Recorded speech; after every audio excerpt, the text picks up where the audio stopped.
আমরা স্বাধীন হয়েছি, কিন্তু সত্যিকারের মুক্তি কি পেয়েছি?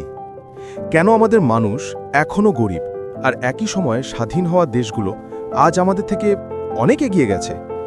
1948 সালে মালয়েশিয়া, 1959 সালে সিঙ্গাপুর, এমনকি আমাদের পার্শ্ববর্তী ভিয়েতনামের যাত্রা শুরু হয়েছিল কঠিন পরিস্থিতি থেকে।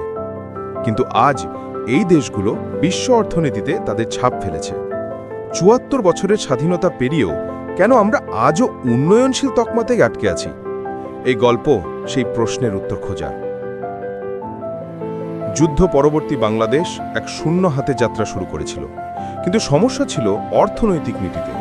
স্বাধীনতার পর সরকার সমাজতান্ত্রিক পথে হেঁটে রাষ্ট্রায়ত্ত শিল্পের ওপর অতিরিক্ত জোর দেয়, কিন্তু এই রাষ্ট্রায়ত্ত প্রতিষ্ঠানগুলোর বেশিরভাগই পরিণত হয় দুর্নীতির আখড়ায় ও লোকসানি প্রতিষ্ঠানে।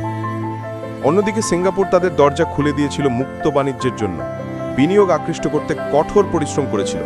আমরা আটকে থাকলাম লাইসেন্স পারমিট রাজে, যা শুধু আমলাতন্ত্র আর দুর্নীতিরই জন্ম দিয়েছিল। অর্থনীতিতে বেসরকারি উদ্যোগ ও প্রতিযোগিতার যে জোর দরকার ছিল তা দিতে আমরা ব্যর্থ হই। একটি দেশের সবচেয়ে বড় সম্পদ হলো তার মানুষ, কিন্তু স্বাধীনতার পর শিক্ষা ও দক্ষ জনশক্তি তৈরিতে আমাদের বিনিয়োগ ছিল অপ্রতুল। মানহীন শিক্ষা ব্যবস্থার কারণে লাখো তরুণ ডিগ্রি নিয়েও বেকার থেকেছে, অথবা সস্তা শ্রম হিসেবে বিদেশে পাড়ি দিয়েছে। মালয়েশিয়া ও ভিয়েতনাম তাদের শিক্ষা ব্যবস্থাকে শিল্পের চাহিদা অনুযায়ী ঢেলে সাজিয়েছিল, ফলে তারা শুধু শ্রমিক তৈরি করেনি, তৈরি করেছিল কারিগর ও উদ্ভাবক। আমাদের এই ঘাটতি আমাদের বিশ্ব অর্থনীতিতে নিম্ন স্তরের উৎপাদনে আটকে রেখেছে।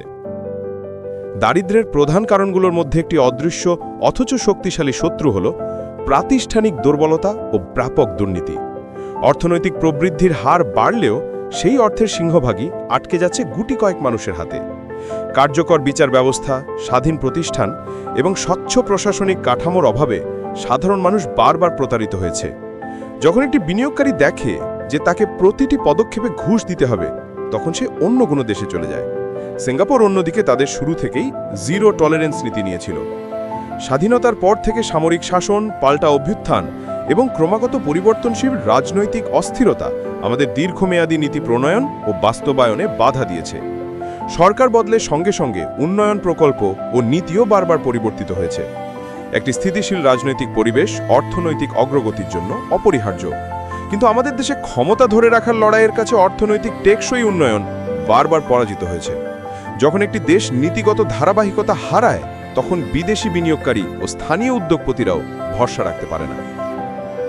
প্রশ্নটা ছিল কঠিন, আমরা গরিব কেন? উত্তরটি সরল নয়।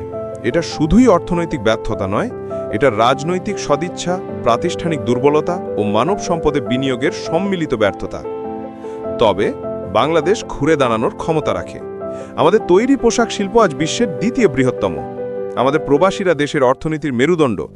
দরকার হলো দুর্নীতিমুক্ত প্রশাসন, শিক্ষা ও স্বাস্থ্য খাতে ব্যাপক বিনিয়োগ এবং একটি স্থিতিশীল নীতিগত কাঠামো।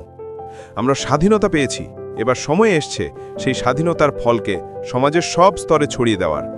সত্যিকারের মুক্তি তখনই আসবে যখন দেশের শেষ মানুষটিও মাথা উঁচু করে বাঁচতে পারবে।